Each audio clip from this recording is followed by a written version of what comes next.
Transferring funds from Coinbase to Pocket Option may seem complicated, but it's actually a straightforward process, and I am going to show you how. First, access your Coinbase account and locate the crypto you want to transfer. Once you've selected the crypto, click the Send button. Now, log into your Pocket Option account and navigate to the deposit section. Choose the cryptocurrency you selected on Coinbase as your deposit method. A wallet address and often a QR code will appear. This is your unique deposit address on Pocket Option. Head back to Coinbase. Carefully copy the wallet address from Pocket Option. Double-check every character.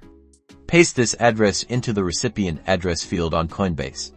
Again, make sure the address is exactly the same. A single mistake could lose your funds. Enter the amount of cryptocurrency you wish to send to Pocket Option.